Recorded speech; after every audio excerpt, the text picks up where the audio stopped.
හැමෝම සැලඩ්ස් කන්න ආසයි. හැබැයි ගොඩක් වෙලාවට අපි ගෙදර හදන්නේ normal regular පිපිඤ්ඤා සලාදයක්. එහෙම නැත්නම් සීසු සැලඩ් එකක් වගේ green සැලඩ් එකක්.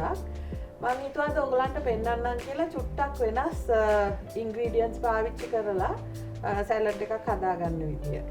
ගොඩක් ඒව ඇත්තට හොයාගන්න පුළුවන්, අමාරු නෑ. එකම දේ මෙන්න මේ මෙතන තියෙනවා watercress කියලා. මේක ටිකක් සම්පලා වගේ කොලයක්. හරි චූටි ලායි. මේක රහයි සැලඩ්ස් වලට අමුවෙන්. මම ඒක සමහරක් වෙලාවට සුපර් මාකට්ස් වල ගන්න තියෙනවා. මම ඒක යූස් කරනවා අද. මේක ග්‍රීන් සැලඩ් එකක්. ඔක්කොම කොළ ಜಾති පාවිච්චි කරලා මම හදන්නේ.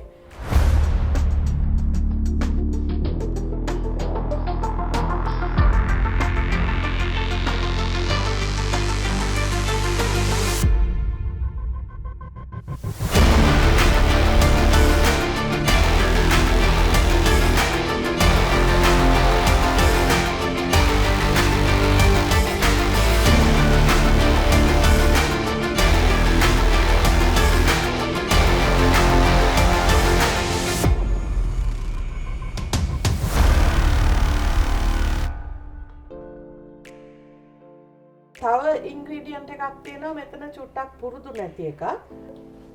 මේක. මේ ඇවිල්ලා ගස් තක්කාලි කියන්නේ මේකට. tree tomato. මේකයි කොත්තමල්ලි කොළ.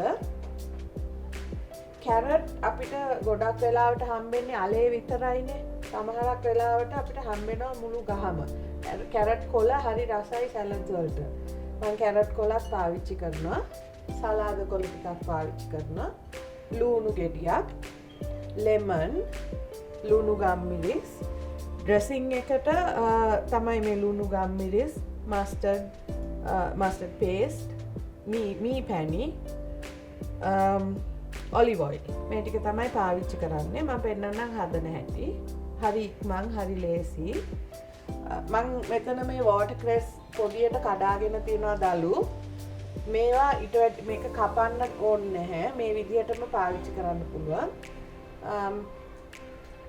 කොත්තමල්ලි කොලත් මම දළු ටික කඩාගෙන තියනවා. මේකත් කපන්න අවශ්‍ය නැහැ. ඒ විදිහටම පාවිච්චි කරනවා. මේ ට්‍රී ටොමාටෝ එක විතරක් කපා ගන්න ඕන. සමහරක් අය මේකේ පොත්ත කන්න කැමති නැහැ. චුට්ටක් ගොරෝසුයි. ඉදුණාම නම් කන්න පුළුවන්. නමුත් මම අද මේක පොඩ්ඩක් පොත්ත අරිනවා. චුට්ටක් සමහරක් වෙලාවට පිත්තක් තියෙනවා උන්ට වැඩි ඉදිලා නැත්තම්. ඒ නිසා අපි ඒක අවොයිඩ් කරමු. මේක මම ඇත්තටම දාන්නේ මේකට පොඩ්ඩක් අර පාට එන්න, නැත්තම් ඔක්කොම කොළ පාට ඉන්ග්‍රීඩියන්ට්ස් නේ තියෙන්නේ. මේක මම දිග අතට කපනවා. ඔයගලන්ට පේන්නේ මේක ඇතුළ හරි ලස්සනයි. තද රතු පාටයි. අපේ සාමාන්‍ය තක්කාලි ගෙඩිය වගේ නෙමෙයි. මේක ඊට වැඩිය චුට්ටක් ඇඹුල් වැඩි. පොඩි පැණි රසක්කුත් තියෙනවා. සැලඩ් වලට හරි රහයි මේක. මෙහෙම දිග පීරු කපා ගන්නවා.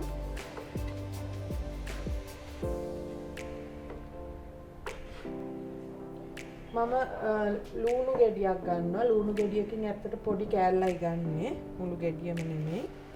කාලක් විතර. ඒකත් හීනියට පෙති ගහ ගන්නවා.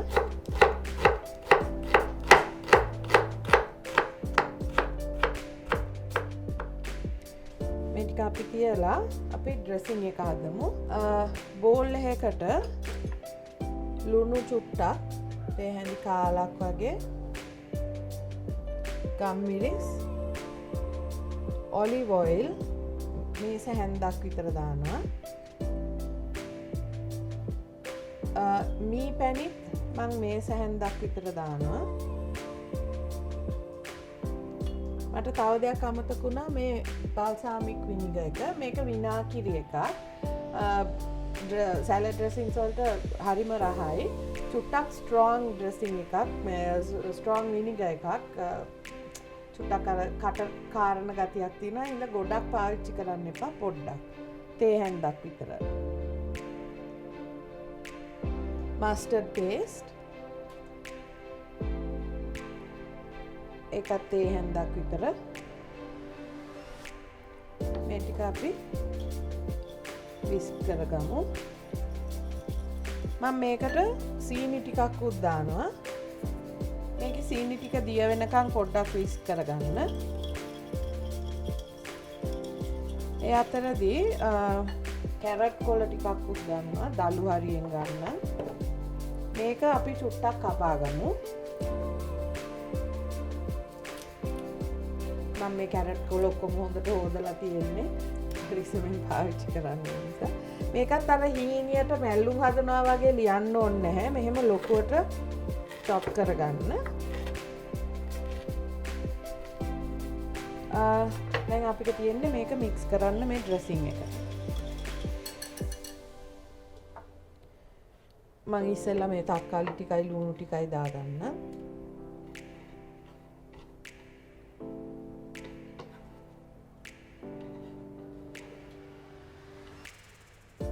මේකට කැරට් කොළ ටිකයි කොත්තමල්ලි කොළ ටිකක් මේ වෝටර් ක්‍රෙස් එකෙන් ටිකක් දාගන්න. දාලා මේක හොඳට මික්ස් කරගන්න ඩ්‍රෙසින් එකත් එක්ක. ඕගොල්ලෝ මේ සැලඩ් එක ටේබල් එකට සර්ව් කරනවා නම් ඩිනර් ගන්න වෙලාවට ඩ්‍රෙසින් එක මික්ස් කරන්න. නැත්තම් වෙන්නේ මේ ඕනට වැඩිය වෙලා මේක කලවම් කරලා තිබ්බහම අර කොළ ಜಾති ටික ඔක්කොම මැල වෙනවා. එතකොට රස නැහැ. ඒ නිසා කන වෙලාවට පොඩ්ඩකට මේසෙට බෙදන්න ඉස්සෙල්ලා ටක් ගාලා ඩ්‍රෙසින් එක මික්ස් කරගන්න.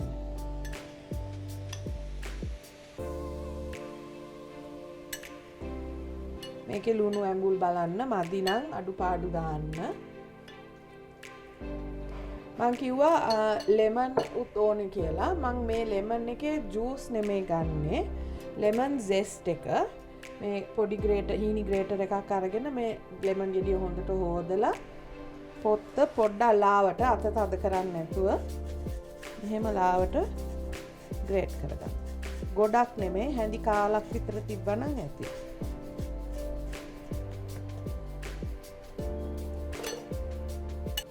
අපි මේක ඩිෂ් එකකට බෙදාගමු. මම මේක සර්ව් කරන්න මෙහෙම ඩීප් ඩිෂ් එකක් ගත්තා. ගෙස්ලා ඉන්න වෙලාවකට ඕගොල්ලෝ ගෙස් අට සර්ව් කරනවා නම් මේක ඩිනර් එක පටන් ගන්න ඉස්සෙල්ලා කියන්නේ මේන් මීල් එකට ඉස්සෙල්ලා සලාඩ් එකක් ස්ටාර්ට් එකක් හැටියට මේක සර්ව් කරන්න හැකි. එහෙම වුණොත් ඉන්ඩිවිජුවල් පෝෂන්ස් වලට බෙදලා සර්ව් කරන්න පුළුවන්. මේක ගොඩක් හෙල්දි සලාඩ් එකක්. මොකද ඔලිව් ඔයිල්, මී පැණි, අබ පේස්ට් ඒ වගේ දේවල් ඔක්කොම ඇඟට හොඳයි. මේයනීස් මොනක්වත් එහෙම දාලත් නැහැ.